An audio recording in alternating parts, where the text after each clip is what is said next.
न्योते पर संग्राम। निमंत्रण कोई भाजपा ने नहीं दिया है, सरकार ने नहीं दिया है। मंदिरों पर जुबानी तकरार। बीमार पड़ोगे, अस्पताल जाओगे कि मंदिर जाओगे? फिर मर्यादा तार तार। अरे राम आपला आहे, बहुजनांचा आहे राम, शिकार करून खाणारा राम। और अब राम मंदिर के अधूरे निर्माण का राम। जो मंदिर का निर्माण ही पूरा नहीं हुआ, वहाँ कभी प्राण प्रतिष्ठा किसी मूर्ति की नहीं होती, इसके अशुभ माना जाता है। पिछले 1 महीने से राम मंदिर सियासत की धुरी बना हुआ है। एक तरफ राम भक्तों का दशकों का इंतजार खत्म हो रहा है, तो दूसरी तरफ नेताओं की जुबानी धार है कि थमने का नाम नहीं ले रही है। 22 जनवरी की तारीख वो ऐतिहासिक दिन होगा जब रामलला अयोध्या में बने भव्य राम मंदिर में विराजमान होंगे। 24 की बिसात बिछी हुई है। ऐसे में राम के नाम पर सियासत काम पर है। बीजेपी और विपक्ष की तरफ से एक दूसरे पर सियासी तीर छोड़े जा रहे हैं। जिस तरह बीजेपी राम पथ से 24 में महाविजय की डगर खोज रही है, उससे विपक्ष तिलमिलाया हुआ है। कांग्रेस आरोप लगा रही है कि ये राम का उत्सव नहीं है, बल्कि बीजेपी की चुनावी कैंपेन की तरह है। बीजेपी इससे सिर्फ और सिर्फ सियासी फायदा उठाना चाहती है। कांग्रेस ने कहा कि चुनाव को देखते हुए बीजेपी अधूरे मंदिर में रामलला की प्राण प्रतिष्ठा कर रही है, जिसको लेकर शंकराचार्य भी ऐतराज जता रहे हैं। राम मंदिर के उद्घाटन का न्योता ठुकराने के बाद कांग्रेस अब खुलकर बीजेपी पर हमला कर रही है। कांग्रेस ने कहा कि इस आयोजन में धर्म कहीं नहीं है, सिर्फ और सिर्फ राजनीति है, एक आदमी का राजनीतिक तमाशा है। क्या ये कार्यक्रम धार्मिक है? अगर ये कार्यक्रम धार्मिक है तो क्या विधि विधान से हो रहा है, धर्मशास्त्र से कुछ किया जा रहा है? अगर ये कार्यक्रम धार्मिक नहीं है तो यह कार्यक्रम राजनीतिक है। ये तारीख का चुनाव नहीं हुआ है, चुनाव देखकर तारीख चुनी गई। ये अंतर, ये स्पष्ट है। एक आदमी के राजनीतिक तमाशे के लिए हम अपने भगवान और अपनी आस्था के साथ खिलवाड़ होते हुए कैसे देख सकते? हम जानना चाहते हैं कि मंदिर में कौन आए कौन ना आए, ये बताने वाले आप कौन हैं? प्रभु राम जब अयोध्या लौटे तो आम प्रजा उनके स्वागत के लिए उमड़ पड़ी थी। प्राण प्रतिष्ठा में वीवीआईपी की एंट्री लगाने वाले आप कौन हैं कि ये आएगा वो नहीं आएगा? कांग्रेस के हमले यही नहीं रुके हैं। राम मंदिर पर कांग्रेस ने कहा कि धर्म व्यक्तिगत आस्था का विषय है, लेकिन बीजेपी ने इसका राजनीतिकरण कर दिया है। शंकराचार्य के बहाने कांग्रेस बीजेपी पर हमलावर है। कांग्रेस नेता दिग्विजय सिंह ने तो अधूरे मंदिर निर्माण में प्राण प्रतिष्ठा को अशुभ तक कह दिया है। धर्मशास्त्र के अनुसार जो मंदिर का निर्माण ही पूरा नहीं हुआ, वहाँ कभी प्राण प्रतिष्ठा किसी मूर्ति की नहीं होती, इसके अशुभ माना जाता है। जितने भी राजनीतिक दल हैं जिनको निमंत्रण गया है, केवल कांग्रेस पार्टी नहीं, Shiv Sena, RJD, JDU, TMC, CPI, CPM, जितने के पास गया है, कौन जा रहा है? जो पार्टी भगवान राम का अस्तित्व ही नहीं मान रही थी, उस पार्टी से और उम्मीद क्या करी जा सकती है? इन्होंने एक समय सुप्रीम कोर्ट में एफिडेविट दिया कि राम सेतु काल्पनिक है, राम काल्पनिक है। प्राण प्रतिष्ठा से पहले कांग्रेस अधूरे मंदिर का राग अलाप रही है, जिसके जवाब में बीजेपी ने हमले शुरू कर दिए हैं। बीजेपी ने कहा है कि ये वही लोग हैं जिन्होंने राम के अस्तित्व को ही नकार दिया था।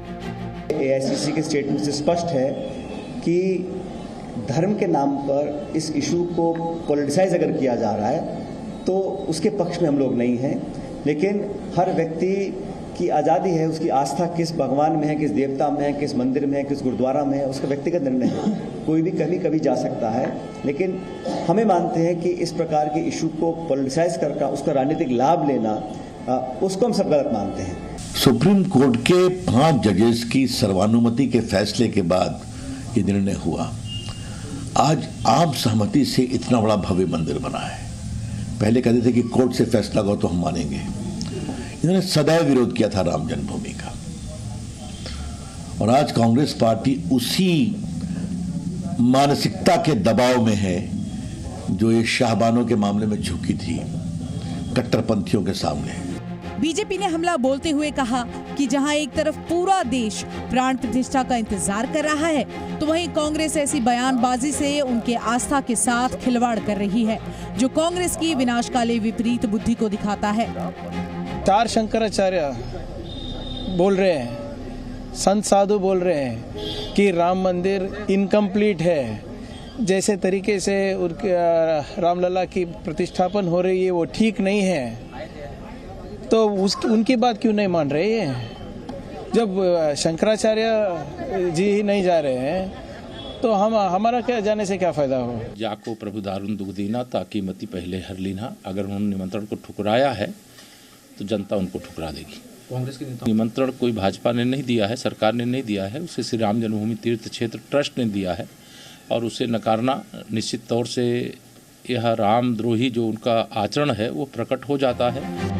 राम मंदिर पर कांग्रेस के बयान को बीजेपी राम विरोधी सोच बता रही है और आरोप लगाया है कि बीजेपी का विरोध करते करते अब पूरा विपक्ष राम विरोध में उतर गया है। साथ में इसकी नीति में जो तुष्टीकरण है, कांग्रेस के तुष्टीकरण इस देश को बहुत नुकसान पहुंचा रहा है। हिंदू देवी देवता सनातन का विरोध करना इनके स्वभाव में आ गया है, संस्कार में आ गया है। 2000 साल पहले भी मध्य प्रदेश की धरती से सम्राट विक्रमादित्य ने अयोध्या में भगवान राम का मंदिर बनवाया था। उसी मंदिर को 500 साल पहले बाबर ने तोड़ा है, तो मध्य प्रदेश कैसे पीछे रह सकता है? जब दोबारा मंदिर का निर्माण हो रहा है तो हम 5 लाख लड्डू भेजने वाले बाबा महाकाल से नगरी से, बाबा महाकाल का प्रसाद विक्रमादित्य की नगरी से। मध्य प्रदेश सरकार अपने इस अवसर पर इस पूरे उत्सव को अविस्मरणीय बनाने के लिए बाबा महाकाल का प्रसाद भेजेगी। अयोध्या में बने भव्य राम मंदिर में जैसे जैसे प्राण प्रतिष्ठा का दिन नजदीक आता जा रहा है, सियासत है कि थमने का नाम नहीं ले रही। उधर कांग्रेस के प्राण प्रतिष्ठा पर सवाल उठाने को लेकर साधु संतों में भी काफी रोष है। कांग्रेस ने हिंदुत्व का बहिष्कार किया, सनातन धर्म का बहिष्कार किया, सनातन ने राष्ट्रीयता का बहिष्कार किया, सनातन का राष्ट्रीयता का बहिष्कार कांग्रेस ने किया है। इसलिए कांग्रेस को लोगों ने ठीक से जान लिया है कि कांग्रेस धर्म विरोधी, हिंदू विरोधी, सनातन विरोधी है। ऐसे राष्ट्र विरोधी, सनातन विरोधी, मानवता विरोधी कांग्रेस का साथ भारत के लोगों को नहीं देना चाहिए। एक कांग्रेस ने स्वयं अपने आप सिद्ध कर दिया है। मैं पूछना चाहता हूं, वो आज बात कर रहा है जिन्होंने राम को काल्पनिक कहा, वो आज बात कर रहा है जिन्होंने राम भक्तों की सीना गोली से छलनी किया, वो आज बात कर रहा है जिन्होंने हिंदुओं को भगवा आतंकवाद मढ़ दिया दिग्विजय सिंह ने, वो आज बात कर रहा है उन कांग्रेस पार्टी के नेता, वो लोग जिन्होंने राम जी को इतने दिनों तक टेंट में रखने का महापाप किया, आज वो बात कर रहा है देश में लमसम 60 ऐसे कानून हैं जो सनातन को दबाने का प्रयास किया जा रहा है। वो सब एक ही इंडी अलायंस के पार्टनर्स हैं। इसलिए अगर मौसेरे भाई मिलकर के तय कर लेते हैं कि वो नहीं आएंगे, तो इससे पूरा देश विरोध कर रहा है, ये नहीं माना जा सकता। कभी निमंत्रण पर रार तो कभी मंदिरों पर सवार, कभी राम मंदिर को मनुवाद की वापसी तो कभी राम को मांसाहारी बताने पर कोहराम, और अब अधूरे निर्माण की बात। पिछले 1 महीने में राम मंदिर और राम भक्तों ने सियासतदानों का वो चेहरा देखा जिसके इस भव्य आयोजन को लेकर उम्मीद नहीं की होगी। दशकों के इंतजार के बाद 22 जनवरी को ऐतिहासिक पल होगा जब रामलला टेंट से निकलकर भव्य मंदिर में विराजमान होंगे। लेकिन इस ऐतिहासिक क्षण से पहले राम भक्तों के आनंद को सियासी दलों की जुबानी लड़ाई फीका कर रही है। ब्यूरो रिपोर्ट, जी मीडिया।